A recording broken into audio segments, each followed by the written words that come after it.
ನಾಳೆ ನನಗೆ ಮದುವೆ. ತೋಳಿನಲ್ಲಿ ನೆಲೆಸುವ ಹಾರ, ಕತ್ತಿಗೆ ಆಲಿಂಗನ ನೀಡುವ ತಾಳಿ. ಕುಬೇರನ್ ಸಿಲ್ಕ್ ಸೀರೆ ಧರಿಸಿದ ಕ್ಷಣ ನಾನು ಮಾತ್ರವಲ್ಲ, ನನ್ನ ಅಸ್ತಿತ್ವವು ಬದಲಾಗಿ ಹೋಗುತ್ತದೆ. Sankalp wedding collections, Kuberan silks, Bengaluru. Tanker lorry ಹಾಗೂ ಕಾರಿನ ನಡುವೆ ಅಪಘಾತ ಸಂಭವಿಸಿ ಇಬ್ಬರು ಸಾವನ್ನಪ್ಪಿದ್ದಾರೆ. ಯಾದಗಿರಿ ತಾಲೂಕಿನ ನೀಲಹಳ್ಳಿ ಗ್ರಾಮದ ರಾಷ್ಟ್ರೀಯ ಹೆದ್ದಾರಿ 150ರಲ್ಲಿ ಘಟನೆಯಾಗಿರೋದು. ಇನ್ನು ಅಪಘಾತದ ವೇಳೆ ಕಾರ್ನಲ್ಲಿದ್ದಂತಹ ಇಬ್ಬರು ಪ್ರಯಾಣಿಕರು ಸಾವನ್ನಪ್ಪಿದ್ದಾರೆ. ಘಟನಾ ಸ್ಥಳಕ್ಕೆ ಸೈದಾಪುರ ಪೊಲೀಸರು ಭೇಟಿ ನೀಡಿ ಪರಿಶೀಲನೆಯನ್ನು ನಡೆಸಿದ್ದಾರೆ.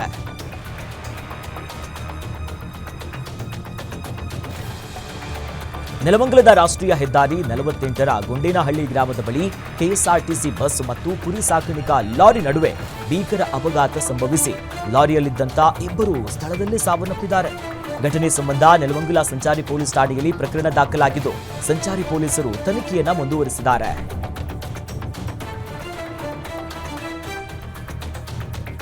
ಹೆದ್ದಾರಿಯಲ್ಲಿ ಕೆಟ್ಟು ನಿಂತಿದ್ದ ಕೇರಳ ಮೂಲದ ಲಾರಿಗೆ ಕೆಎಸ್ಆರ್ಟಿಸಿ ಬಸ್ ಡಿಕ್ಕಿಯಾಗಿ ಮೂವರು ಸ್ಥಳದಲ್ಲೇ ಸಾವನ್ನಪ್ಪಿದ್ದಾರೆ.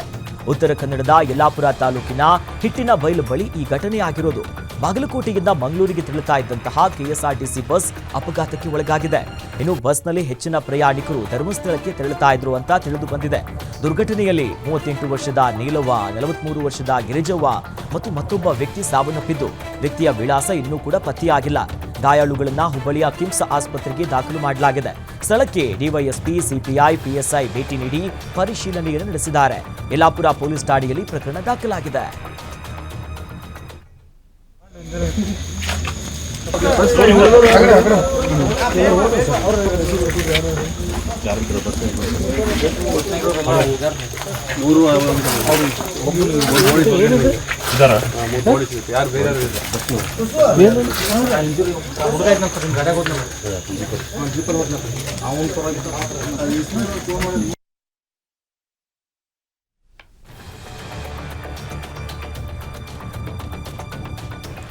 ಶಿವಮೊಗ್ಗದಲ್ಲಿ ನರ್ಸರಿ ಮಕ್ಕಳನ್ನ ಕರೆದುಕೊಂಡು ಹೋಗ್ತಿದ್ದಂತ ಬಸ್ ಪಲ್ಟಿಯಾಗಿದೆ.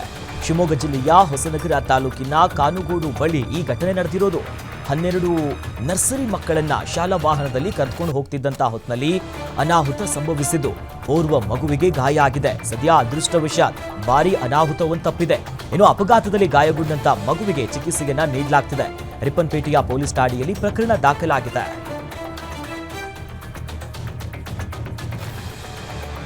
ಕ್ಯಾಂಟರ್ ಲಾರಿ ಮತ್ತು ಬುಲಾರೋ ವಾಹನದ ನಡುವೆ ಭೀಕರ ಅಪಘಾತದಲ್ಲಿ ಸ್ಥಳದಲ್ಲೇ ಓರ್ವ ಸಾವನ್ನಪ್ಪಿದ್ದಾನೆ. ಹೊಸಕೋಟೆ ಡಾಬಾಸ್ಪೇಟೆ ರಾಷ್ಟ್ರೀಯ ಹೆದ್ದಾರಿಯ ಗೊರಕೆ ಬಳಿ ಘಟನೆ ನಡೆದಿದೆ.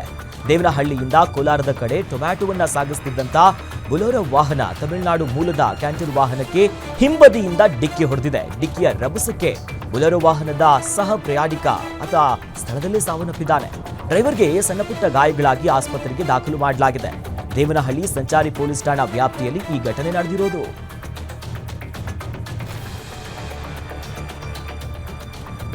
ರಾಯಚೂರು ನಗರದಲ್ಲಿ ಹೆಚ್ಚುವರಿ ದರಕ್ಕೆ ಮದ್ಯ ಮಾರಾಟ ಮಾಡ್ತಾ ಇದ್ದ ಎಂಎಸ್ಐಎಲ್ CL2 ವೈನ್ ಶಾಪ್ಗಳ ಮೇಲೆ ಅಬಕಾರಿ ಅಧಿಕಾರಿಗಳು ದಾಳಿ ಮಾಡಿದ್ದಾರೆ.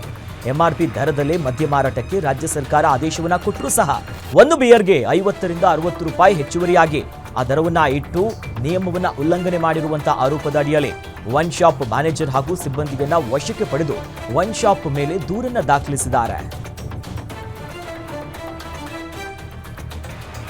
ಕೋಲಾರ ನಗರ ಹಾಗೂ ಜಿಲ್ಲೆಯ ವಿವಿಧೆಡೆ ಬೈಕ್ಗಳನ್ನ ಕದಿತಾ ಇದ್ದ ಕಳ್ಳನನ್ನ ಕೋಲಾರ ಪೊಲೀಸರು ಬಂಧಿಸಿದ್ದಾರೆ.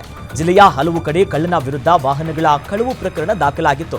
ಈ ಹಿನ್ನೆಲೆಯಲ್ಲಿ ಗಲ್ಪೇಟೆಯ ಪೊಲೀಸರು ಕಾರ್ಯಾಚರಣೆಯನ್ನ ನಡೆಸಿ ಖತರ್ನಾಕ್ ಕಳ್ಳನನ್ನ ಬಂಧಿಸಿದ್ದಾರೆ. ಬಂಧಿತ ಆರೋಪಿ ಆಂಧ್ರ ಪ್ರದೇಶದ ಚಿತ್ತೂರು ಜಿಲ್ಲೆಯ ವಿಕೋಟೆ ಮೂಲದ ಸುಬಾನ್ ಅಂತ ತಿಳಿದು ಬಂದಿದ್ದು, ಬಂಧಿತನಿಂದ 6 bullet bike, 1 Yamaha, Suzuki, Axis, Activa ಸೇರಿದಂತೆ 11 ಬೈಕ್ಗಳನ್ನ ಪೊಲೀಸರು ವಶಪಡಿಸಿಕೊಂಡಿದ್ದಾರೆ.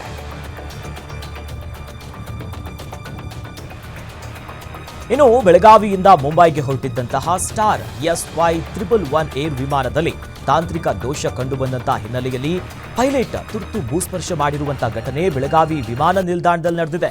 ಬೆಳಗಾವಿಯಿಂದ ಮುಂಬೈಗೆ 41 ಜನ ಪ್ಯಾಸೆಂಜರ್ಗಳು ಅವ್ರನ್ನ ಹೊತ್ತು ಈ ವಿಮಾನ ಸಾಗ್ತಾ ಇತ್ತು.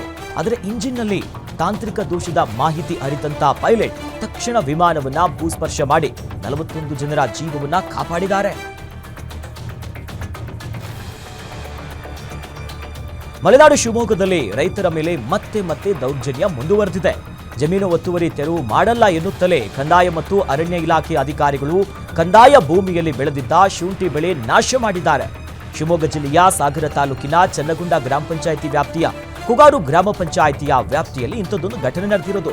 ನಾಗರಾಜ್ ಎನ್ನುವಂತ ರೈತ 1.5 ಎಕರೆ ಜಮೀನಿನಲ್ಲಿ ಶುಂಠಿಯನ್ನ ಬೆಳೆದಿದ್ರು. ಅಧಿಕಾರಿಗಳು ರೈತರಿಗೆ ಯಾವುದೇ ನೋಟಿಸ್ ಅನ್ನ ನೀಡದೆ 5 ಕ್ವಿಂಟಲ್ ಶುಂಠಿ ಬೆಳೆಯನ್ನ ನಾಶ ಮಾಡಿದ್ದಾರೆ ಅಂತ ಕಂದಾಯ ಹಾಗೂ ಅರಣ್ಯ ಇಲಾಖೆಯ ವಿರುದ್ಧ ರೈತರು ತಮ್ಮ ಅಳಲು ಮತ್ತು ಆಕ್ರೋಶವನ್ನ ಹೊರಹಾಕಿದ್ರು. ಇಲ್ಲಿ ಕೋಗಾರ ಗ್ರಾಮ, ಕೋಗಾರ ಗ್ರಾಮ ಅಲ್ಲ, ಕೋಗಾರಗೆ ಹಳೆ ಕೋಗಾರ ಅಂತ ಇದು ಊರು ಹೆಸರು. ಅಲ್ಲಿ ನಮ್ಮದು 1.5 ಎಕರೆ ಜಾಗ ಖಾತೆ ಇದೆ. ಖಾತೆ ಪಕ್ಕಕ್ಕೆ ಮನೆ ಹಿಂದೆ ಭಾಗದಲ್ಲಿ ನಾನು ಒಂದು 6 ಕ್ವಿಂಟಲು ಶುಂಠಿಯನ್ನು ಬೆಳೆದಿದೆ. ಅದರ ಡಿ ಸಿ ಆರ್ಡರ್ ಐತೆ ಅಂತ ಹೇಳಿ ಎಲ್ಲರೂ ಬಂದು ಕಿತ್ತು ಹಾಕ್ಯಾರೆ. ಕಿತ್ತು ಅದನ್ನು ನಾಶ ಮಾಡ್ಯಾರೆ. ಆವಾಗ ಎಲ್ಲರೂ ಊರು ಮನೆ ಮುಖಂಡರೆಲ್ಲ ಬಂದು ಭಾಳ ತಡೆದ್ರು, ಆದರೂ ಬಿಡಲಿಲ್ಲ, ಒಂದು ಚೂರು ಬಿಡಲಿಲ್ಲ, ಎಲ್ಲ ಕಿತ್ತು ಹಾಕ್ಯಾರೆ. ಅಲ್ಲ, ಅಧಿಕಾರಿಗಳು ನಿಮ್ಮನ್ನ ಏನು ಪ್ರಶ್ನೆ ಕೇಳಿಲ್ಲ ಏನು ಕೇಳಲಿಲ್ಲ, ಒಟ್ಟು ಕಿತ್ತಾಕ್ಬಿಟ್ಟಿದ್ದಾರೆ. ಒಟ್ಟು ಕಿತ್ತಾಕ್ಯಾರೆ, ಏನೇನು ಕೇಳಲಿಲ್ಲ, ನಮ್ಮ ಮನೆಗೂ ಬರಲಿಲ್ಲ, ಏನೂ ಇಲ್ಲ. ಬಂದು ಇಲ್ಲೇ ಗಾಡಿ ಪಕ್ಕಕ್ಕೆ ಗಾಡಿ ನಿಲ್ಲಿಸಿ ಪೂರ್ತಿ ಕಿತ್ತಾಕ್ಯಾರೆ. ನಿಮ್ಗೆ ನೋಟಿಸ್ ಇಡಿಸ್ಕೊಟ್ಟಿರಾ? ಇಲ್ಲ, ಏನೇನು ಕೊಡ್ಲಿಲ್ಲ, ನೋಟಿಸು ಕೊಡ್ಲಿಲ್ಲ, ಏನೇನು ಕೊಡ್ಲಿಲ್ಲ. ಹೆದರ್ಸಿ ಇದು ಮಾಡಿದ್ರು. ನೀನು ಇದ್ರ ಮನೆಗೆ? ನಾನು ಇರಲಿಲ್ಲ, ನಾನು ದಿನ ಕೂಲಿ. ಕೋಗಾರ ಗ್ರಾಮ, ಕೋಗಾರ ಗ್ರಾಮ. ಪುರಸಭೆಯವರು ಹಿಡಿದ ಬೀದಿ ನಾಯಿಗಳನ್ನ ಕಾಡಿಗೆ ಬಿಡಲು ಸ್ಥಳೀಯ ಗ್ರಾಮಸ್ಥರು ವಿರೋಧವನ್ನು ವ್ಯಕ್ತಪಡಿಸಿದ್ದಾರೆ. ಮಂಡ್ಯದ ಅಲ್ಲಪಟ್ಟಣದ ಬಳಿಯ ಅರಣ್ಯ ಪ್ರದೇಶಕ್ಕೆ ಈ ನಾಯಿಗಳನ್ನ ಬಿಡೋದಕ್ಕೆ ಪುರಸಭೆಯ ಸಿಬ್ಬಂದಿ ಮುಂದಾಗಿದ್ರು. ಇದಕ್ಕೆ ವಿರೋಧಿಸಿದಂತ ಗ್ರಾಮಸ್ಥರು ಆ ಪ್ರದೇಶದಲ್ಲಿ ರೈತರ ಜಮೀನುಗಳಿದೆ, ಇದರಿಂದ ರೈತರಿಗೆ ತೊಂದರೆ ಆಗುತ್ತೆ ಅಂತ ಪುರಸಭೆಯ ಸಿಬ್ಬಂದಿ ವಿರುದ್ಧ ಆಕ್ರೋಶವನ್ನು ವ್ಯಕ್ತಪಡಿಸಿದ್ರು. ಗ್ರಾಮಸ್ಥರ ಅಡ್ಡಿಯಿಂದ ಮಳವಳ್ಳಿ ಬಳಿ ಅರಣ್ಯ ಪ್ರದೇಶಕ್ಕೆ ನಾಯಿಗಳನ್ನ ಕೊಂಡೊಯ್ದಿದ್ದಾರೆ. ಇನ್ನು ಘಟನೆಯ ಬಳಿಕ ಅಲ್ಲಪಟ್ಟಣ ಬಳಿಯ ಅರಣ್ಯ ಪ್ರದೇಶದ ಬಳಿ ಬಿಗುವಿನ ವಾತಾವರಣ ನಿರ್ಮಾಣ ಆಗಿತ್ತು.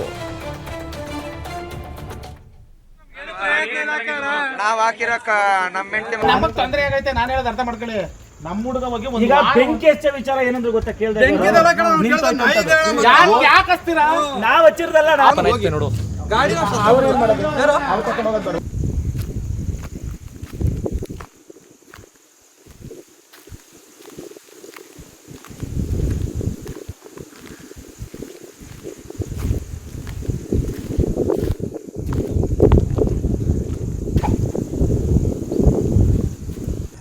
ನಿನಗೂ ಸಮಸ್ಯೆ ಆಗ್ಬಾರ್ದು, ನನಗೂ ಸಮಸ್ಯೆ ಬರುದು. ನಿನ್ನೆ ಸುಪ್ರೀಂ ಕೋರ್ಟ್ ಆದೇಶ